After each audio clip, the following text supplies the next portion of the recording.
Yohanes Pembaptis. Inilah permulaan Injil tentang Yesus Kristus, Anak Allah. Seperti ada tertulis dalam kitab Nabi Yesaya. Lihatlah, aku menyuruh utusanku mendahului engkau. Ia akan mempersiapkan jalan bagimu. Ada suara orang yang berseru-seru di padang gurun. Persiapkanlah jalan untuk Tuhan, luruskanlah jalan baginya. Demikianlah Yohanes Pembaptis tampil di padang gurun dan menyerukan, bertobatlah dan berilah dirimu dibaptis, dan Allah akan mengampuni dosamu. Lalu datanglah kepadanya orang-orang dari seluruh daerah Yudea dan semua penduduk Yerusalem, dan sambil mengaku dosanya, mereka dibaptis di sungai Yordan. Yohanes memakai jubah bulu unta dan ikat pinggang kulit, dan makanannya belalang dan madu hutan.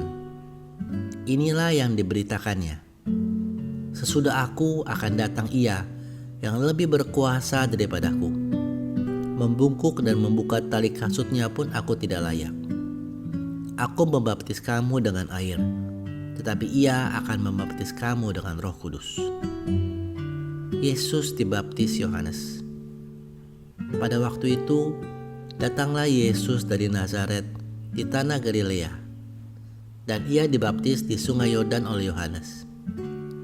Pada saat Ia keluar dari air, Ia melihat langit terkoyak, dan roh seperti burung merpati turun ke atasnya. Lalu terdengarlah suara dari sorga, Engkaulah anakku yang kukasihi, kepadamulah aku berkenan. Pencobaan di padang gurun.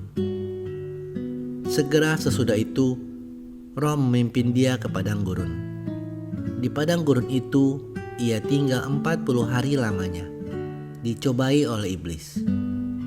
Ia berada di sana di antara binatang-binatang liar, dan malaikat-malaikat melayani dia.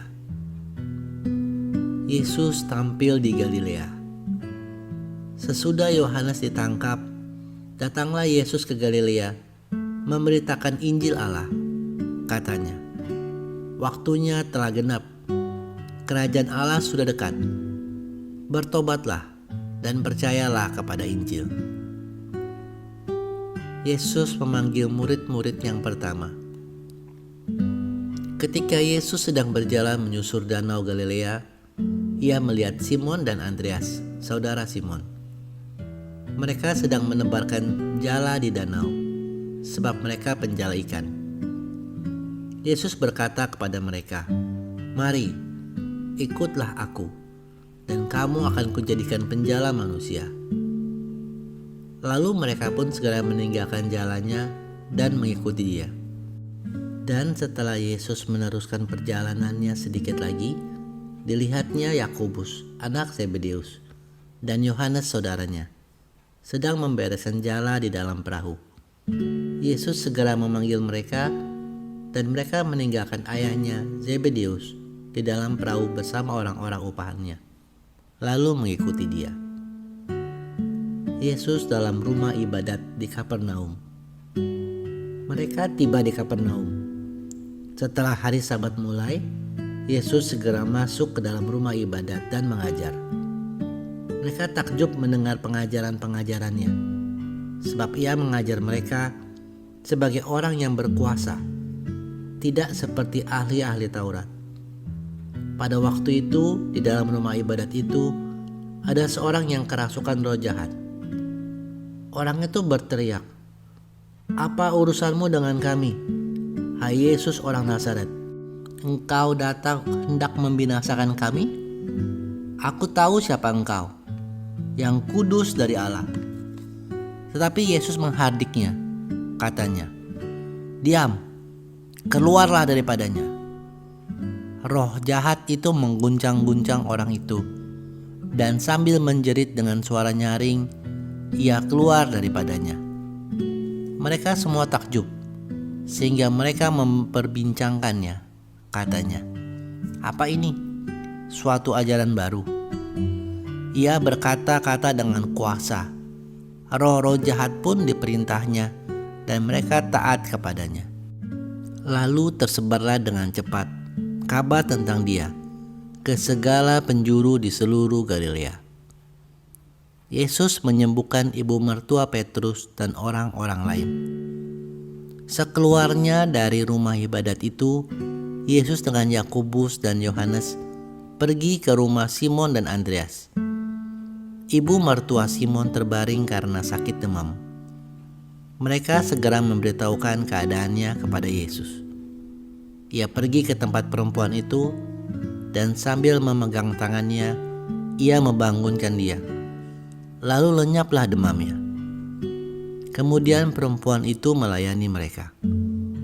Menjelang malam, sesudah matahari terbenam, dibawalah kepada Yesus semua orang yang menderita sakit dan yang kerasukan setan. Maka berkerumunlah seluruh penduduk kota itu di depan pintu. Ia menyembuhkan banyak orang yang menderita bermacam-macam penyakit dan mengusir banyak setan. Ia tidak memperbolehkan setan-setan itu berbicara, sebab mereka mengenal Dia. Yesus mengajar di kota-kota lain. Pagi-pagi bedar, waktu hari masih gelap, ia bangun dan pergi keluar. Ia pergi ke tempat yang sunyi dan berdoa di sana. Tetapi Simon dan kawan-kawannya menyusul dia. Waktu menemukan dia, mereka berkata, "Semua orang mencari engkau." Jawabnya, "Mari kita pergi ke tempat yang lain, ke kota-kota yang berdekatan, supaya di sana juga aku memberitakan Injil. Karena untuk itu aku telah datang." Lalu pergilah ia ke seluruh Galilea dan memberitakan Injil dalam rumah-rumah ibadat mereka dan mengusir setan-setan. Yesus menyembuhkan seorang yang sakit kusta. Seorang yang sakit kusta datang kepada Yesus dan sambil berlutut di hadapannya ia memohon bantuannya. Katanya, "Kalau engkau mau, engkau dapat mentahirkan aku." Maka tergeraklah hatinya oleh belas kasihan. Lalu ia mengulurkan tangannya, menjamah orang itu dan berkata kepadanya, "Aku mau, jadilah engkau tahir." Seketika itu juga lenyaplah penyakit kusta orang itu, dan ia menjadi tahir. Segera ia menyuruh orang itu pergi dengan peringatan keras. "Ingatlah, janganlah engkau memberitahukan apa-apa tentang hal ini kepada siapapun. Tetapi pergilah, perlihatkanlah dirimu kepada imam, dan persembahkanlah untuk pentahiranmu persembahan yang diperintahkan oleh Musa, sebagai bukti bagi mereka." Tetapi orang itu pergi memberitakan peristiwa itu dan menyebarkannya kemana-mana, sehingga Yesus tidak dapat lagi terang-terangan masuk ke dalam kota. Ia tinggal di luar di tempat-tempat yang sepi. Namun orang terus juga datang kepadanya dari segala penjuru. Orang lumpuh disembuhkan. Kemudian, sesudah lewat beberapa hari, waktu Yesus datang lagi ke Kapernaum, tersiarlah kabar bahwa ia ada di rumah. Maka datanglah orang-orang berkerumun, sehingga tidak ada lagi tempat, bahkan di muka pintu pun tidak. Sementara ia memberitakan firman kepada mereka, ada orang-orang datang membawa kepadanya seorang lumpuh, digotong oleh 4 orang. Tetapi mereka tidak dapat membawanya kepadanya, karena orang banyak itu. Lalu mereka membuka atap yang di atasnya. Sesudah terbuka, mereka menurunkan tilam tempat orang lumpuh itu terbaring. Ketika Yesus melihat iman mereka, berkatalah ia kepada orang lumpuh itu, "Hai anakku, dosamu sudah diampuni." Tetapi di situ juga ada duduk beberapa ahli Taurat. Mereka berpikir dalam hatinya, "Mengapa orang ini berkata begitu?" Ia menghujat Allah. "Siapa yang dapat mengampuni dosa selain daripada Allah sendiri?" Tetapi Yesus segera mengetahui dalam hatinya bahwa mereka berpikir demikian. Lalu ia berkata kepada mereka, Mengapa kamu berpikir begitu dalam hatimu? Manakah lebih mudah, mengatakan kepada orang lumpuh ini, dosamu sudah diampuni, atau mengatakan, bangunlah, angkatlah tilammu dan berjalan? Tetapi supaya kamu tahu bahwa di dunia ini Anak Manusia berkuasa mengampuni dosa. Berkatalah ia kepada orang lumpuh itu, kepadamu kukatakan, bangunlah, angkatlah tempat tidurmu dan pulanglah ke rumahmu. Dan orang itu pun bangun, segera mengangkat tempat tidurnya dan pergi keluar di hadapan orang-orang itu, sehingga mereka semua takjub, lalu memuliakan Allah. Katanya, yang begini belum pernah kita lihat. Lewi pemungut cukai mengikut Yesus. Sesudah itu, Yesus pergi lagi ke pantai danau, dan seluruh orang banyak datang kepadanya. Lalu ia mengajar mereka. Kemudian ketika ia berjalan lewat di situ, ia melihat Lewi, anak Alfeus, duduk di rumah cukai. Lalu ia berkata kepadanya, ikutlah aku. Maka berdirilah Lewi, lalu mengikuti dia. Kemudian ketika Yesus makan di rumah orang itu, banyak pemungut cukai dan orang berdosa makan bersama-sama dengan dia dan murid-muridnya, sebab banyak orang yang mengikuti dia. Pada waktu ahli-ahli Taurat dari golongan Farisi melihat bahwa ia makan dengan pemungut cukai dan orang berdosa itu, berkatalah mereka kepada murid-muridnya, mengapa ia makan bersama-sama dengan pemungut cukai dan orang berdosa? Yesus mendengarnya dan berkata kepada mereka, bukan orang sehat yang memerlukan tabib, tetapi orang sakit. Aku datang bukan untuk memanggil orang benar, melainkan orang berdosa. Hal berpuasa. Pada suatu kali, ketika murid-murid Yohanes dan orang-orang Farisi sedang berpuasa, datanglah orang-orang dan mengatakan kepada Yesus, mengapa murid-murid Yohanes dan murid-murid orang Farisi berpuasa, tetapi murid-muridmu tidak? Jawab Yesus kepada mereka, dapatkah sahabat-sahabat mempelai laki-laki berpuasa sedang mempelai itu bersama mereka?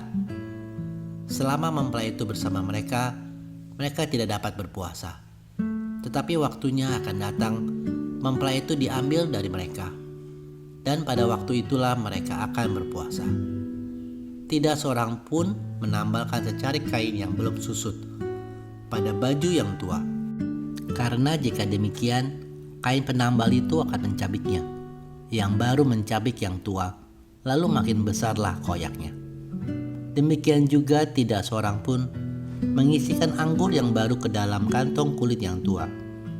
Karena jika demikian, anggur itu akan mengoyakkan kantong itu, sehingga anggur itu dan kantongnya dua-duanya terbuang. Tetapi anggur yang baru hendaknya disimpan dalam kantong yang baru pula. Murid-murid memetik gandum pada hari Sabat. Pada suatu kali, pada hari Sabat, Yesus berjalan di ladang gandum, dan sementara berjalan, murid-muridnya memetik bulir gandum. Maka kata orang-orang Farisi kepadanya, lihat, mengapa mereka berbuat sesuatu yang tidak diperbolehkan pada hari Sabat? Jawabnya kepada mereka, belum pernahkah kamu baca apa yang dilakukan Daud ketika ia dan mereka yang mengikutinya kekurangan dan kelaparan? Bagaimana ia masuk ke dalam rumah Allah waktu Abiatar menjabat sebagai imam besar, lalu makan roti sajian itu, yang tidak boleh dimakan kecuali oleh imam-imam, dan memberinya juga kepada pengikut-pengikutnya. Lalu kata Yesus kepada mereka, hari Sabat diadakan untuk manusia, dan bukan manusia untuk hari Sabat. Jadi Anak Manusia adalah juga Tuhan atas hari Sabat. Yesus menyembuhkan orang pada hari Sabat. Kemudian Yesus masuk lagi ke rumah ibadat. Di situ ada seorang yang mati sebelah tangannya. Mereka mengamat-ngamati Yesus, kalau ia menyembuhkan orang itu pada hari Sabat, supaya mereka dapat mempersalahkan dia. Kata Yesus kepada orang yang mati sebelah tangannya itu, mari, berdirilah di tengah. Kemudian katanya kepada mereka, "Manakah yang diperbolehkan pada hari Sabat? Berbuat baik atau berbuat jahat? Menyelamatkan nyawa orang atau membunuh orang?" Tetapi mereka itu diam saja. Ia berduka cita karena kedegilan mereka, dan dengan marah ia memandang sekelilingnya kepada mereka, lalu ia berkata kepada orang itu, "Ulurkanlah tanganmu." Lalu ia mengulurkannya, maka sembuhlah tangannya itu. Lalu keluarlah orang-orang Farisi itu dan segera bersekongkol dengan orang-orang Herodian untuk membunuh dia. Yesus menyembuhkan banyak orang. Kemudian Yesus dengan murid-muridnya menyingkir ke danau, dan banyak orang dari Galilea mengikutinya. Juga dari Yudea, dari Yerusalem, dari Idumea, dari seberang Yordan, dan dari daerah Tirus dan Sidon, datang banyak orang kepadanya. Sesudah mereka mendengar segala yang dilakukannya, ia menyuruh murid-muridnya menyediakan sebuah perahu baginya karena orang banyak itu, supaya mereka jangan sampai menghimpitnya. Sebab ia menyembuhkan banyak orang, sehingga semua penderita penyakit berdesak-desakan kepadanya hendak menjamahnya. Bila mana roh jahat melihat dia, mereka jatuh tersungkur di hadapannya dan berteriak, "Engkaulah Anak Allah." Tetapi ia dengan keras melarang mereka memberitahukan siapa dia. Yesus memanggil ke-12 rasul. Kemudian naiklah Yesus ke atas bukit. Ia memanggil orang-orang yang dikehendakinya, dan mereka pun datang kepadanya. Ia menetapkan 12 orang untuk menyertai dia, dan untuk diutus ia memberitakan Injil, dan diberinya kuasa untuk mengusir setan. Ke-12 orang yang ditetapkannya itu ialah Simon, yang diberinya nama Petrus, Yakobus anak Zebedeus, dan Yohanes saudara Yakobus, yang keduanya diberinya nama Boanerges, yang artinya anak-anak guru. Selanjutnya Andreas, Filipus, Bartolomeus, Matius, Thomas, Yakobus anak Alfeus, Tadeus, Simon orang Zelot, dan Yudas Iskariot yang mengkhianati dia. Yesus dan Beelzebul. Kemudian Yesus masuk ke sebuah rumah. Maka datanglah orang banyak berkerumun pula, sehingga makan pun mereka tidak dapat. Waktu kaum keluarganya mendengar hal itu, mereka datang hendak mengambil dia, sebab kata mereka, ia tidak waras lagi. Dan ahli-ahli Taurat yang datang dari Yerusalem berkata, ia kerasukan Beelzebul, dan dengan penghulu setan, ia mengusir setan. Yesus memanggil mereka lalu berkata kepada mereka dalam perumpamaan, bagaimana iblis dapat mengusir iblis? Kalau suatu kerajaan terpecah-pecah, kerajaan itu tidak dapat bertahan. Dan jika suatu rumah tangga terpecah-pecah, rumah tangga itu tidak dapat bertahan. Demikianlah juga kalau iblis berontak melawan dirinya sendiri, dan kalau ia terbagi-bagi, ia tidak dapat bertahan, melainkan sudahlah tiba kesudahannya. Tetapi tidak seorang pun dapat memasuki rumah seorang yang kuat untuk merampas harta bendanya, apabila tidak diikatnya dahulu orang kuat itu. Sesudah itu, barulah ia dapat merampok rumah itu. Aku berkata kepadamu, sesungguhnya semua dosa dan hujat anak-anak manusia akan diampuni. Ya, semua hujat yang mereka ucapkan. Tetapi apabila seorang menghujat Roh Kudus, ia tidak mendapat ampun selama-lamanya, melainkan bersalah karena berbuat dosa kekal. Ia berkata demikian karena mereka katakan bahwa ia kerasukan roh jahat. Yesus dan sanak saudaranya. Lalu datanglah ibu dan saudara-saudara Yesus. Sementara mereka berdiri di luar, mereka menyuruh orang memanggil dia. Ada orang banyak duduk mengelilingi dia. Mereka berkata kepadanya, lihat, ibu dan saudara-saudaramu ada di luar dan berusaha menemui engkau. Jawab Yesus kepada mereka, siapa ibuku dan siapa saudara-saudaraku? Ia melihat kepada orang-orang yang duduk di sekelilingnya itu dan berkata, "Inilah ibuku dan saudara-saudaraku. Barang siapa melakukan kehendak Allah, dialah saudaraku laki-laki, dialah saudaraku perempuan, dialah ibuku."